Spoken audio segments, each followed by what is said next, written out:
Welcome to One Page Code, a podcast where we break down complex technical concepts, making them accessible and understandable. Today, we're diving deep into the Rust programming language, exploring the essentials of getting started with this powerful language. I'm Matthew, your host, and I'm excited to have with us today Russ Jackson, a leading expert in Rust programming. Russ Jackson, welcome to the show. Thanks for having me, Matthew. Excited to be here. Russ Jackson, you've got a deep understanding of Rust. Today, we'll be talking about setting up your environment.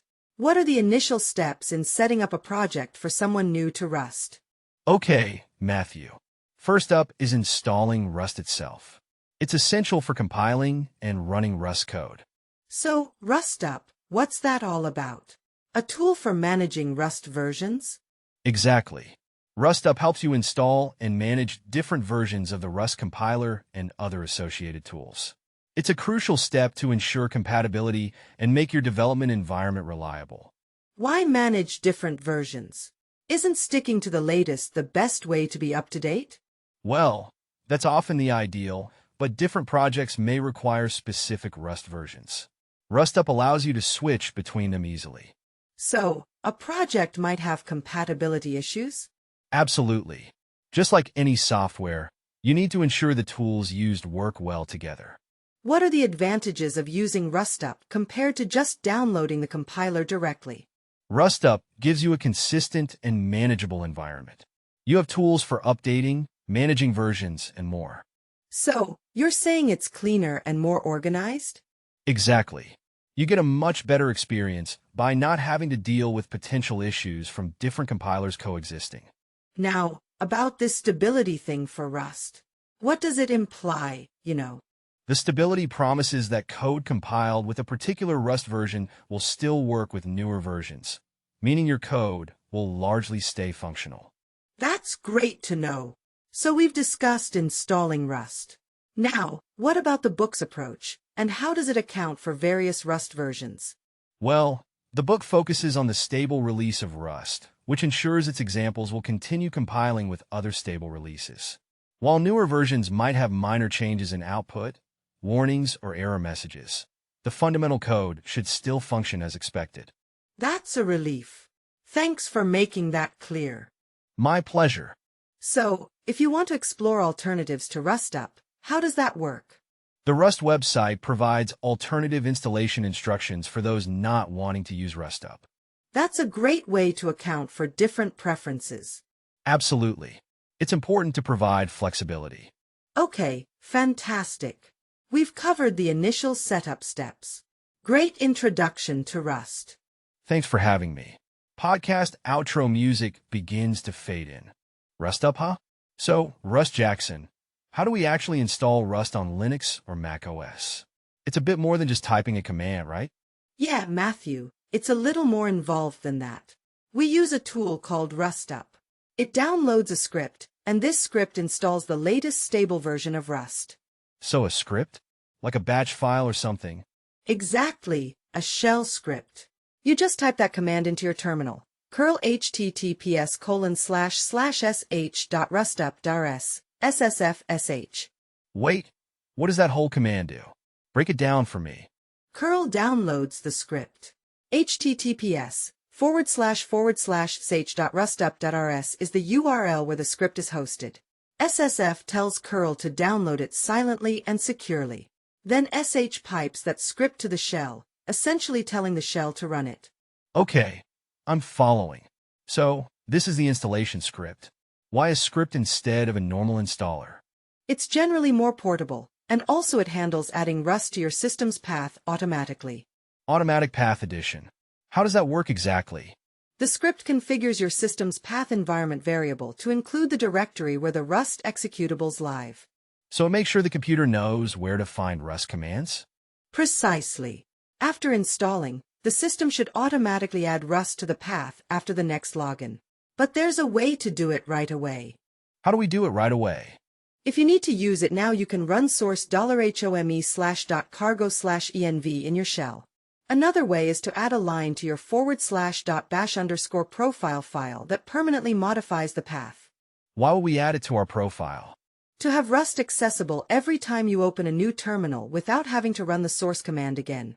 Okay, so this is basically getting Rust into your command line access. But what if my system's missing some dependencies like a C compiler? That's a good point. Rust relies on C code in many packages. If you try to build Rust code and it can't find the linker, it usually means you need to install a C compiler, which likely comes with a correct linker. So, a C compiler is a requirement? Often, especially for certain Rust libraries and functionalities. It's not always immediately necessary, but it's good to install one. You can check your platform's documentation for installation instructions. So, this process seems important for smooth compiling. Anything else to consider? Yes, make sure the C compiler is compatible with your system. Great, thanks Russ Jackson. So, we've covered installation, path configuration, and crucial dependencies. Excellent explanation. So, we're talking installation now. How crucial are these build tools for Visual Studio? Crucial. You need them. Think of them like specialized wrenches for building complex software. So, Visual Studio itself isn't enough? Not for Rust. Rust needs these specific tools, like a particular type of screwdriver for a specific job. Why 2013 or later? What's the difference? Visual Studio keeps evolving, adding features. The newer versions have better tooling for what Rust needs. Older ones won't cut it. So compatibility issues. How do we avoid these build tool headaches? Precisely. You gotta get the right version. It's like installing the right engine for your car. Otherwise, it won't run smoothly. Okay, so we download the Visual Studio build tools. Where do we find that? Right. Head over to visualstudio.com and find the Build Tools download page. Look for the Build Tools for Visual Studio 2019. Okay, 2019. Is that the only option? What about 2022 or newer? Well, 2019 is a popular choice, but in this case, the current tools might offer better performance, or you may run into problems. Check the Rust documentation for the latest recommended tools. The docs? So, the Rust site is the final arbiter? Yeah, check the Rust site. It's the primary reference for this sort of thing, So, it's a bit of a dance between Rust needs and the tools version? Exactly. You're matching your tools to the language's requirements. And why Command EXE or PowerShell? Those are the command line interfaces that will generally work for the commands. They're both common Windows interfaces. Are there any differences to watch out for? We'll explain the important ones in detail later. For now, know that they generally do the same job. So, the Visual Studio build tools are critical. Like without them, Rust won't work? Exactly. The tools are part of the Rust ecosystem. It's essential for compilation, That makes sense. This is like installing specialized software on your computer. You're right. It's like installing the right plumbing for a project. So, knowing the right tools to install is critical. Absolutely. It's a key step to avoid compatibility pitfalls. This is good stuff. We're moving along. What's the next step after installing the build tools? Time for the final installation phase. We'll discuss what that looks like next. See, each step builds upon the last one. Great. Let's get into the next steps. Rustup, huh? So, you're saying we can update or even uninstall this Rust tool. Sounds pretty powerful. How does that work, Russ Jackson? Yeah, it's a simple process. Updating Rust is like upgrading your phone's operating system. You run a command, rustup update, and it grabs the latest version. So, like an automatic update? Neat. And uninstalling? Is that just deleting the files? Not quite. Uninstalling Rust and rustup is more like removing a whole application suite. The command rustup self-uninstall removes everything related to Rust, the compiler, the build tools, and the whole shebang. So, no leftovers. That's important. What's the advantage of updating in this way? Is it speed, features, or security? Mainly security. Bugs get patched, vulnerabilities get addressed. It's like getting a crucial software patch to prevent a virus from infecting your system. Okay, I get the security bit. But why is rustup necessary? Couldn't we just update the compiler itself? Well, Rustup manages multiple versions of Rust, kind of like a package manager for your language toolchains. Having multiple versions lets you switch between them. Switching between versions? That's a cool one. Like having different OS versions on a single machine, practically. Precisely. You might want to experiment with an older version, or work with projects that require specific versions of the Rust compiler. And it's all handled by rustup. So, like a software manager for Rust? That's useful for different projects. Exactly. Imagine you have projects needing different Rust versions. You wouldn't want to reinstall the whole system for each, right? Right. And what about potential problems? What if something goes wrong during the update or uninstall? Are there any risks? Well, like any software update, there's always a slight risk. But normally rustup is very robust. Just double-check your internet connection and make sure you have enough space. Great points. So, this rustup self uninstall command, is it permanent? Can I restore it later? Yes, it's permanent in the sense that you'll need to reinstall Rust using rustup again. You can't simply restore a previous installation. Got it. So, uninstalling is a bit more significant than just deleting files. Absolutely. It's a complete removal of the Rust ecosystem. Makes sense. Rustup, a crucial piece of the Rust puzzle. Yes, it's like having a dedicated manager to handle the Rust tools, managing versions and updates, enabling seamless transitions between various project requirements. So, what's a real-world example of where this updating and uninstalling would be beneficial in a finance application? Say a trading platform? Suppose a trading platform uses Rust. Updating would fix any bugs related to security or performance, ensuring the platform continues to run reliably. Uninstalling allows you to completely remove Rust from the platform if there's a major change, or you need to migrate to a new version. Thanks, Russ Jackson. Clear as mud now. Rusht. So, how do we actually know if Rust is installed correctly? Well, Matthew, you use a command line tool. A command line tool? Like, what's the command? Exactly. Type Rust version into your terminal. Okay. And what does the output look like? It should give you the version number, a commit hash, and the date of the latest stable release.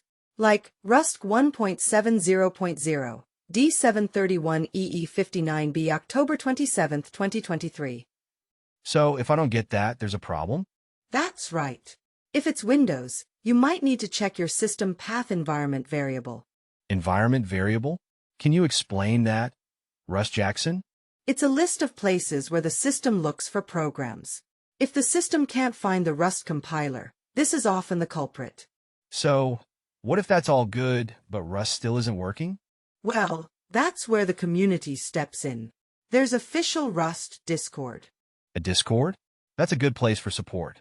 A fantastic resource and often the fastest way to find out what's going on. Great. And where else can we find help? Russ Jackson. There's the users forum, and Stack Overflow. You'll find tons of help there, too. So, if I'm a developer needing to check if my system is Rust, what's the most efficient way? The command Rust version is straightforward and efficient. What if someone new to Rust just wants to learn? The official Rust Discord and the users forum are ideal starting points. They're great places for questions and learning from others' experience. Interesting. I see the emphasis on community support. Why is this approach important in software development, Russ Jackson? Software development is often about collaboration. Learning from each other saves time and resources. What happens if someone can't find the Rust community resources? Well, that's where understanding the environment variables on Windows comes into play. Knowing how to find and troubleshoot errors and problems is critical to effective software development. So Rust development is a collaborative experience. How does this compare to other programming languages? It's a really strong community-driven model. Other languages have it, but Rust leans into it. This is a helpful aspect in a language's success. What would be a real-world financial application where Rust community support plays a role? Imagine a fintech company building a high-performance trading platform. A robust community can help them diagnose and solve complex bugs that arise under intense production conditions. Makes sense. Thanks for breaking down these resources. My pleasure. Happy coding! Russ Jackson, welcome back. So, we've been talking about setting up Rust. Now, you mentioned local documentation. What's the big deal about that? Well, Matthew, having the docs locally is super handy. Imagine trying to figure out how a library function works without internet access. It's crucial. So, you mean like offline access to the Rust API? Exactly. That's a huge benefit. You can look up stuff on your laptop, in your car, anywhere. That's definitely useful for quick reference, but how does it really work? It's not like a book, right? No, it's more like a searchable database of Rust's functions and types. It's hyperlinked to other concepts, so you can easily learn more, like, see how one function interacts with another. So, it's like a built-in help system, basically? Exactly. It's a core part of using Rust. You'll want to get used to it as part of your daily workflow. So, how does this help with financial applications, for example? Imagine you're working on a crypto trading algorithm. You need a specific function for dealing with decimal data. You'll find it in the docs, and bam, you know how to use it quickly. That can save you hours of debugging and figuring things out. Okay, so the rustup command, is that like a command line tool, or? Yeah, just type that into your terminal. It opens the documentation in your browser. Okay, one quick question. What if you're using a third-party library? Is the documentation for that also locally? Not necessarily. It often depends. Documentation for third-party libraries usually comes from wherever the library is hosted, so the local documentation you get with rustup is primarily the standard library. You'd typically look at the crate's website for their documentation. Makes sense. So the built-in documentation is essential for the core language. Absolutely. You need to have an understanding of your tools, and this is a critical one, it's a standard, well-established part of Rust development. Great point. Thanks, Russ Jackson. This has been really helpful. Happy to help, Matthew. Russ Jackson, welcome back to the show. Today we're diving into setting up a Rust project. Can you walk us through this directory structure thing? Sure, Matthew. First, we need a place to put our Rust code, right? It's not like a specific folder is required, but good organization helps. So, where to put it, like a designated safe house for Rust projects? Think of it like keeping all your financial documents in one organized filing cabinet, not scattered everywhere. We're making a projects folder in your home directory to keep all your Rust projects in one place. That makes sense. So, how do we create these directories? We use terminal commands. They're like special instructions to your computer. Different operating systems have slightly different commands. So like Linux, macOS, and PowerShell all have unique commands? Exactly. For Linux/macOS/PowerShell, we use mkdir/projects to create the top-level folder and then navigate into it with cd/projects. Then we make the specific project folder mkdir hello_world and finally cd hello_world. Interesting. And for Windows CMD, it's a different set of commands? Yes, slightly different syntax, for example, using double quotes around paths to accommodate spaces in file names. Okay, I see. So, those commands are for creating and moving into the directories. Exactly. This structure is just like creating folders on your desktop, only it's done through the command line. It's a standard practice. So, why is this crucial? Is it just for organization? Absolutely. It's crucial for projects getting bigger and more complex. Imagine trying to find a specific file in a folder with no structure. That sounds like a huge headache. Exactly. Consistent organization like this is key to managing projects efficiently and keeping things from getting scrambled. So, it's like a roadmap for our financial investment projects. Yes, exactly. It's good practice. It avoids the chaos, and it's important to note different operating systems have slight variations on the command syntax, but the overall concept remains the same. So, is this a universally applicable technique for all programming projects? Definitely. While not a strict requirement, it's extremely beneficial for projects larger than a few lines of code, enabling easier collaboration and organization. What happens if we make a mistake in the commands? Well, we could type the wrong command or mistype the path, and the command might fail to run. Knowing how to handle those errors is key in programming. So, what's the first step in case there's an issue? The first step is to recheck the commands and double-check the file path if applicable. You can also consult resources like documentation or community forums to find solutions to those specific errors. Thanks, Russ Jackson. That's really helpful. You're welcome, Matthew. Glad to help. Rust. So this main function, what's the big deal? It's the entry point. Every Rust program starts there. Like the very first instruction the computer executes. Like the starting line of a race? Exactly. Everything else depends on what happens in main. And this println, is that like a special command? It's a macro, a bit like a shortcut. It prints something to the console. Think of it as a built-in command to display text. So that makes it a macro?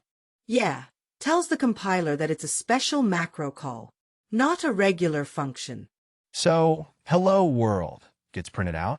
Precisely. It's the argument passed to println. It's the data println, needs to do its job. And the curly brackets? What do? They enclose the function body, like a wall around the instructions inside the main function. And the semicolons? Are they like periods and sentences? Sort of. They mark the end of an expression. Rust needs to know when one instruction ends and the next begins. So, for spaces for indentation? Why the precision? It's how Rust knows the structure of your code. It's a visual way to see how your program flows. So, if I use tabs, it won't work? Not the way it's supposed to. This rustfm thing, is that a tool to make sure everyone's code looks the same? Yes, it's a tool to format your code.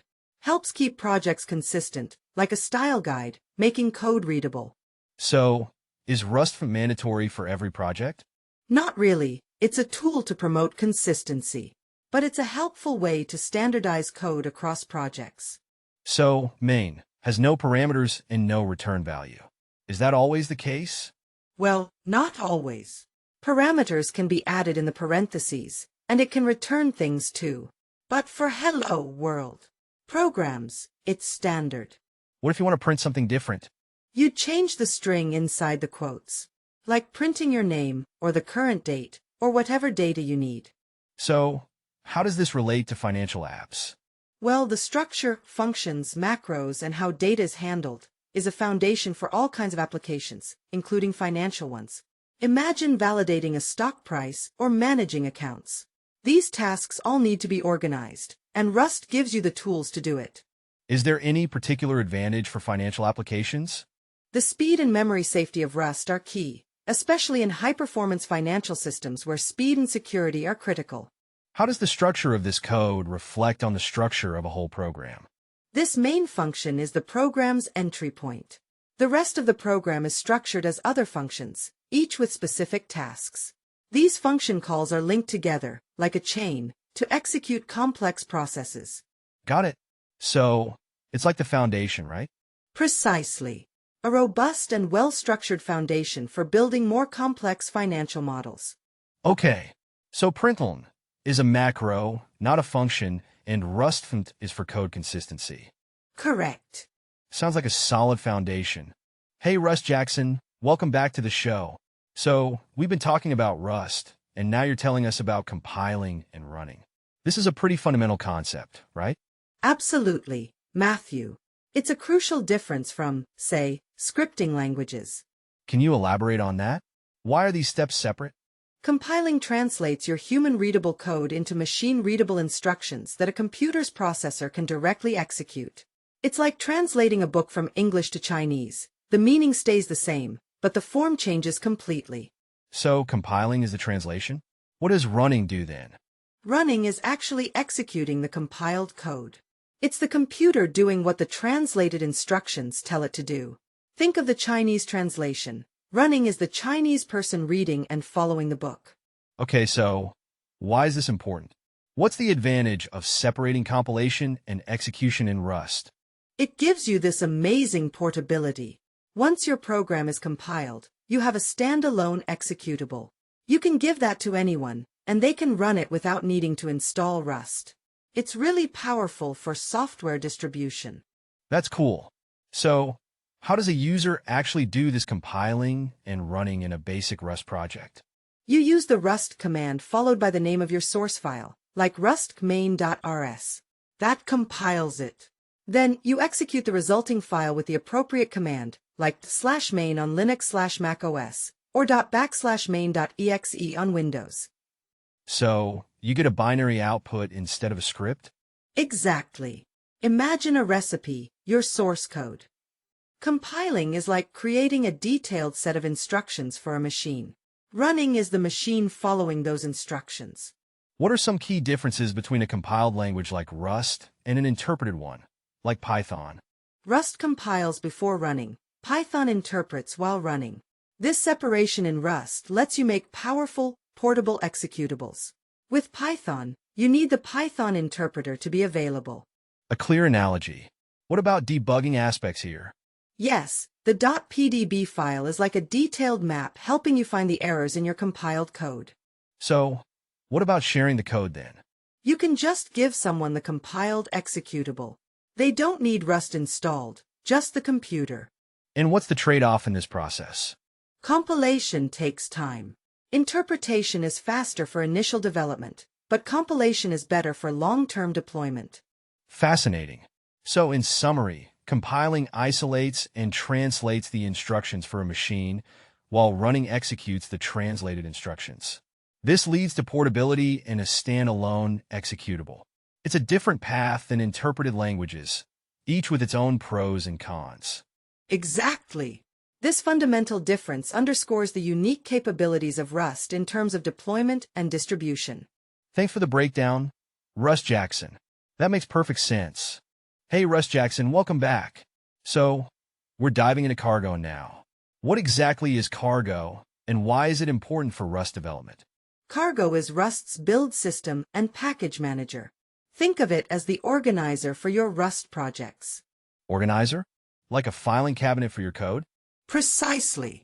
It handles building your code, downloading dependencies, and even building those dependencies. It's super efficient, automating a lot of tasks you'd otherwise have to do manually. So, if you're just starting out with small projects, you don't need Cargo? Not necessarily. But it's a great habit to get into using Cargo early, even for simple projects. It sets you up for more complex projects and dependencies much easier down the road. You can always start simply. How does this compare to other build systems like Make or Maven? Cargo has a lot in common with those, but it's tailored specifically for Rust. The way it handles package dependencies is key, and it integrates well with Rust's ecosystem. So, what's the deal with dependencies? Why are they important, like in a finance app? Dependencies are libraries or modules that your code needs. For a finance app, you might need libraries for calculating interest or handling transactions, and Cargo simplifies getting and using those. Is there a danger of conflicting dependencies in a large project? Yes, absolutely. Imagine having two libraries that both need a slightly different version of a third. Cargo, well, it tries to resolve those conflicts, but it's up to you to understand the implications for your code. How do you ensure you've got the right version? Cargo manages that often automatically, but understanding the versioning system is crucial. Okay, so how do you check if Cargo is installed? You use the command cargo version in your terminal. If you get a version number, you're good to go. And if you don't, what's the next step? Then you look at the instructions for how you installed Rust. Sometimes Cargo needs to be installed separately. So, Cargo is central to any serious Rust project, from small to large? Absolutely. It's very much the standard. Great. Thanks for the overview of Cargo. My pleasure. Welcome back to the show, Russ Jackson. Today, we're diving deep into Cargo, the package manager for Rust. Let's start with the basics. What exactly is Cargo, and why do we need it? Cargo's like a super organized toolbox for Rust projects. It handles dependencies, builds, and testing, all the behind-the-scenes stuff so you can focus on writing great code. You know, like a well-stocked kitchen, everything's where it's supposed to be. Okay, so it manages dependencies. Can you give us an example of what that means in a practical sense? Sure. Imagine you're building a website. You wouldn't write every single line of code for every component yourself, right? You'd use pre-built modules. Cargo does the same thing for Rust projects. It finds and links to these external Rust packages, so you don't have to start from scratch. It's efficiency, plain and simple. So, how does it create a new project? You use the cargo new command, telling it the name of your project. It creates a new directory, populating it with essential files like cargo.toml and src/main.rs. Cargo.toml is like a recipe, specifying the project's name, version, authors, and dependencies. Okay, let's talk about cargo.toml. What's crucial about it? It's the heart of your project, in a way. It tells Cargo everything it needs to know about your project, making the whole process streamlined. Okay, and the src/main.rs file? That's where all the actual code lives.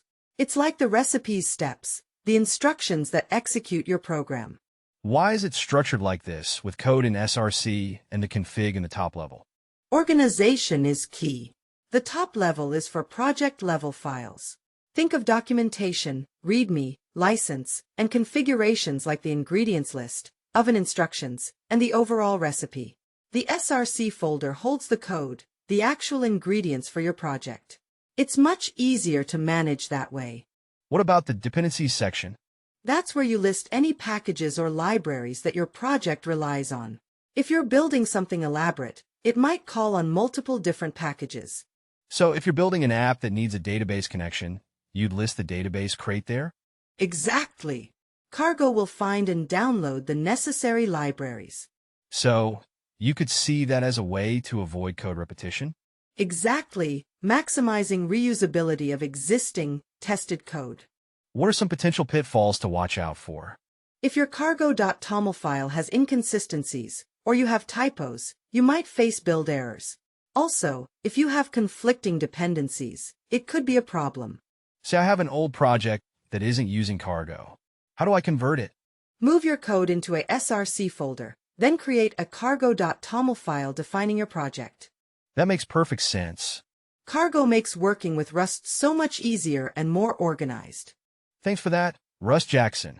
This has been a really valuable explanation of Cargo. My pleasure. If anyone has more questions about Cargo or Rust, don't hesitate to reach out. Welcome back, Russ Jackson. Today we're diving deeper into Cargo, the package manager for Rust. So, Cargo build. What's the deal? Cargo build compiles your Rust code. It's like a supercharged compiler that not only checks your code, but also handles dependencies and builds the final executable. So, it does all the heavy lifting? Exactly. It handles compilation, linking, and even manages the versions of any libraries your project uses. So, it's not just compiling the code, it's managing dependencies?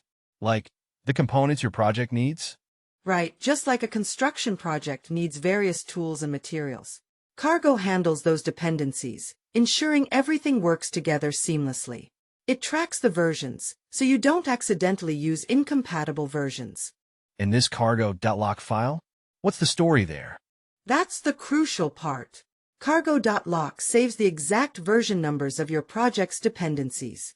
Think of it as a blueprint that keeps everything consistent across builds. You don't touch it directly. Cargo manages it for you. Interesting. So, Cargo build creates an executable, right? Yep, but it places it in a specific folder, target/debug. It's a separate area, keeping things organized. Why not just keep it in the project folder? Organization prevents conflicts and makes managing large projects smoother. Imagine a huge construction site. You wouldn't want the nails mixed with the wood. And what's the difference between Cargo build and Cargo run? Cargo build just compiles. Cargo run compiles and runs the resulting program. It's a one-step process for testing. So, Cargo check skips the running part? Exactly. It's incredibly fast for checking if your code compiles without needing an executable. Great for rapid development cycles. Why would you want to use Cargo check? Speed. If you're constantly modifying your code, checking for compilation errors is much faster than a full build. You'll know if there's a bug much faster. Okay, cool. So, Cargo manages dependencies, compiles code, and creates executables in a separate folder. Plus, it's consistent across platforms. Same commands for Windows, macOS, and Linux. That's great for teamwork. That's fantastic. Real-world financial application example? Imagine a trading platform. If you have a dependency, like market data, Cargo keeps it up to date, so your app always works. But what if a dependency update breaks things? Cargo will alert you if a dependency update may cause a conflict. Troubleshooting? Check for errors in cargo.toml, project config. That's fantastic, Russ Jackson. Great insights. Russ Jackson, welcome back to the show. Today we're diving deeper into Rust's build process. So, tell us about these different build profiles, debug versus release. Hey Matthew, glad to be here. Think of it like building a house. You have a quick and dirty model for checking your design, debug, and then a final polished version for your customers, release. So, debug is faster, but Exactly. Debug mode compiles quickly. Crucial for rapid development and testing. Think of it like checking your blueprints. You want to make sure the house design is solid. You want to catch errors as you go. in release? Release mode is about performance. It adds all those fancy features to make your house run smoothly, efficiently. The code gets optimized to run super fast, but it takes longer to compile. So optimizations make it run faster? How does that work? Can you give us some real-world examples? Absolutely. Imagine writing a program to process financial transactions. Optimizations make that transaction processing much faster. Interesting. And this is really important for things like Web servers, game development, high-frequency trading systems, you name it. Everything that needs a fast and efficient response. Okay, so what exactly are these optimizations? Are they like adding extra lines of code or something? No, it's more about rearranging and streamlining the code's execution. Think of it like finding the most direct route for your delivery truck to avoid traffic congestion. Cool. So if you're just testing your code, would you use release mode? Definitely not. Debug mode is perfect for debugging and frequent testing. Release mode is for the final product, and it takes longer to build. Right. But what if you want to benchmark how fast your code runs? You absolutely must use release mode for benchmarking. Otherwise, you're comparing apples to oranges. The optimizations in release mode show your real-world performance. What's a common mistake developers make? They often benchmark in debug mode and think they're getting accurate results, but they aren't. A lot of time is wasted, as the true, optimized speed is never seen. So, we've got to remember to use release when benchmarking, you say? Precisely. So, what happens when you compile the code with release mode versus debug mode?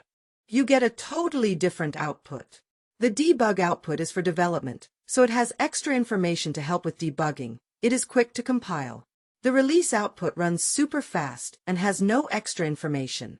Okay, so the release mode is for the real product, the debug mode for developing. Exactly. It's a key part of the Rust workflow. Thanks, Russ Jackson. A super important distinction that helps us build high-quality programs. You bet.